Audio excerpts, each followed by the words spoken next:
Hey guys, and welcome to another episode of Snowflake on Galatasaray. This will be my third episode.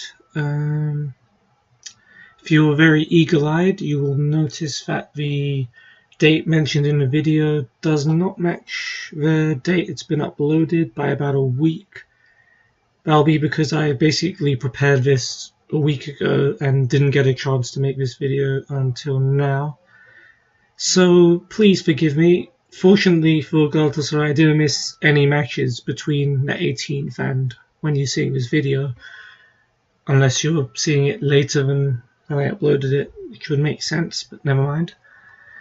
So yeah, let's get started. Before we start, I suppose you can look at the league table on your right, and you can see that we are still top of the table, still unbeaten, although we didn't draw a match. Speaking of which, we did play 2 games in the league since our last episode, the first of which we were away against Antalyaspor, and it wasn't a very good game for us. We did take the lead thanks to a goal by Bafatimbi Gomis. Once again, he always seems to be there. He scored after a cross by Rodriguez. But after that, we pretty much took our foot off the gas and let Antalyaspor attack us. And eventually, a very recognisable name in Samuel Eto'o equalised and probably got Antalya the point they deserved. Disappointing, but Antalya away is a tough game, and given the other games we've played so far, it wasn't such a bad thing. Sorry about that. And now our next match after that was at home to Kasımpaşa, who had started the season pretty strongly. So this seemed like it was going to be a tough game, but we took the lead just before half time after Belhanda's pass put Gomis through, did an excellent fake shot to trick the goalkeeper and gave us the lead. And then just over 10 minutes away from the end of the game, he scored again, after a cross into the box was headed across by Serdar Aziz, and Gomis volleyed it into the corner. Doesn't take a genius to figure out where most of our goals are coming from this season. I believe that's 7 goals in 5 league games now for Gomis this season. He's in unstoppable form, and hopefully that will continue. So, things that are happening. Foreign player limit of the Turkish league. Again, there are strong rumours about it being adjusted to limit the number of foreign players who are allowed and to ensure more Turkish players play.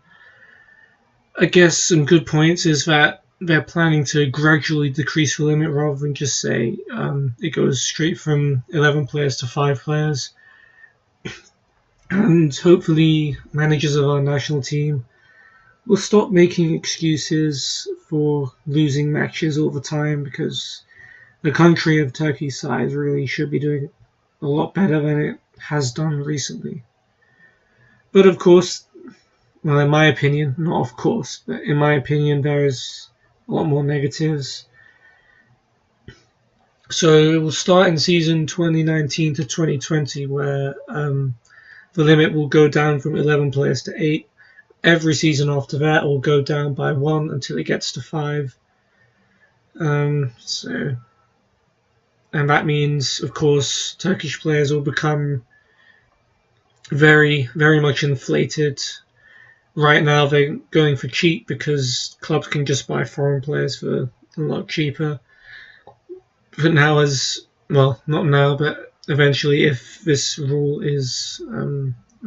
passes, then Turkish players will be a rare commodity, or good Turkish players, and their price will go up, which will be great for the mid to lower tier teams in the league, but not for the likes of Galatasaray or Beşiktaş.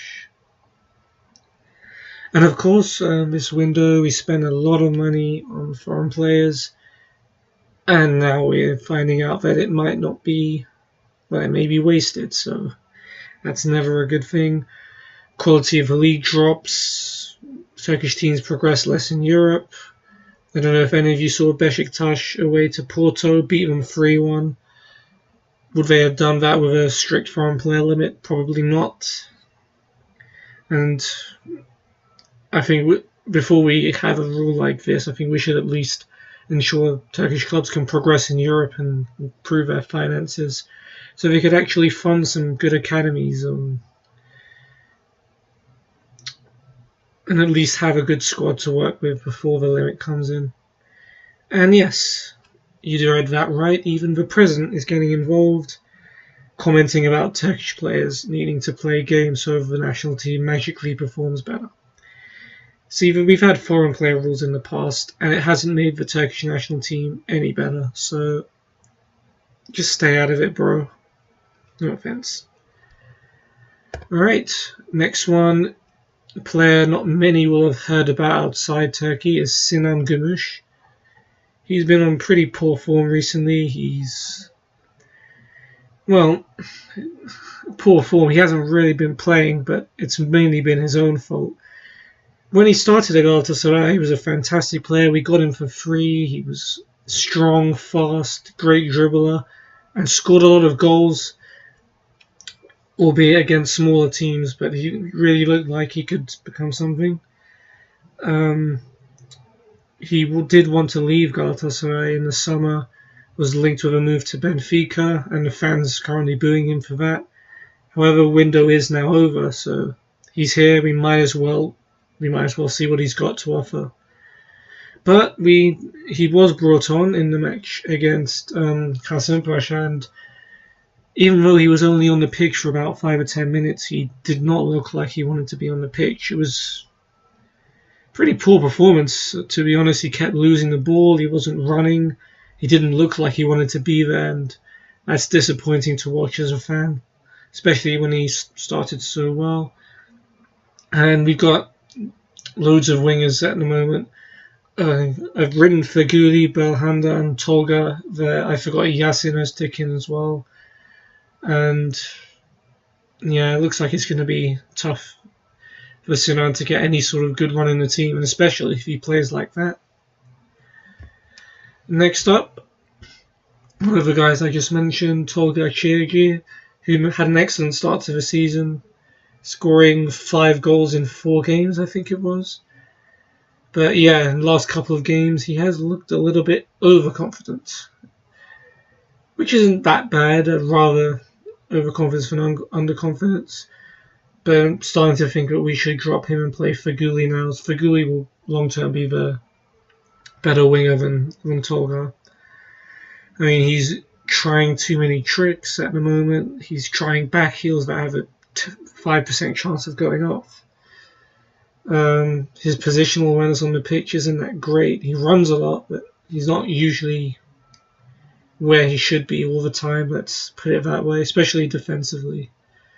But if you take him out of the team, it might drop his morale down, and if we get an injury and he needs to play, it might not be as good as when he started the season. Moving on, so one thing I did forget to mention, 2 things I forgot to mention. So Jason Denayer made his Galatasaray debut coming off the bench against Antalyaspor. Also, Latov Levici, the left back we signed from Karabükspor, made his debut against Kasımpaşa as a starter. And he played well. He looked like he fitted into the team well. His crosses were good. He bombed forward well. And I'd be happy with him as a starting left back. But I'm happy with Lin as a starting left back. But the question is, who should play? So what Latov Levici has going for him is, I think he's physically a bit stronger, better at crossing, and has already worked under Tudor at Karabükspor. However, Lin has a bit more pace on him, knows the club better, knows his teammates better, and is younger and has more room to improve. It's going to be an interesting battle, and hopefully they can push each other to play as well as possible. Next up, man you see on your screen is our chairman Dursun Özbek. He spent a lot of money this transfer window, and the question I'm asking and a lot of Galatasaray fans are asking is, where have we got the money when we've been out of Europe the last few years? sponsorship money in Turkey has dropped. It's a question. I mean, there is elections to elect a new chairman, I think, at the end of this year. And I think this guy's probably just spending loads of money to try and convince the fans to vote for him, which is a tactic a lot of previous board members have done in the past. And you could say all or nothing to win the league. I mean, we've got the players too. We're top of the league. If we do win the league and get into the Champions League, that would be amazing and would probably pay off the money we spent this window. And it is investment that has been put off for a very long time. We have needed new players. I mean, some of the players that were starting for us last season far below the level of players we have now.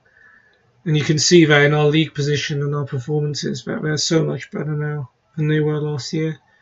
However, financial fair play could come back to haunt us. We were banned from Europe last year because of financial fair play. We had qualified for the Europa League by winning the cup, despite a poor season in the league. But due to FFP, we got disqualified. So, and also what that means is, if we need new players in the next couple of windows, we might not get as much. As I said, if this guy gets elected, he'll probably go back to not spending that much money. We'll see. We'll see. Next up, our captain, Selçuk Inan. I say our captain. So far, he's only been able to make a couple of appearances off the bench, and unfortunately, he looks quite a way off the player he was in the early 2010s, and that team of Schneider, Drogba, Melo, Abue, and all of those players, where Selçuk genuinely looked like one of the best players in that team. He looks a shadow of that player at the moment, unfortunately. Still worth keeping around, as there is a limit of 11 foreign players in the matchday squads, so Selçuk can still do something off the bench, and does have the experience of going to the Champions League latter stages, which is something not many of the other players have. He's still good at set pieces, even if he's not as fast and strong anymore. He can still take a free kick, and that could prove invaluable to us. However, he is being paid a lot more than a regular backup player, and you have to question whether you could bring someone in for cheaper. And well, his main skill set was being a playmaker, passing it around, driving with the ball forward. Nowadays, he's more known for passing the ball backwards and playing very, very conservatively. So, a shame, but he'll still be remembered as one of the best players to play for Galatasaray in my eyes, and I'm sure in many others as well. We'll see how the season goes. Oh, and we're at the end already. There wasn't too much news to report, but one video you should look up.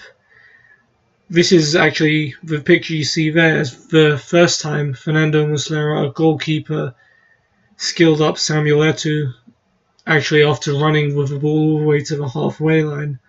But he did it again in our match against Antalyaspor, and it's definitely worth checking out. This is an FYI. And that's going to be it for my Galatasaray update. I hope I kept it clean and concise enough, or long enough if you didn't find it long enough. I don't know. Anyway, see you later.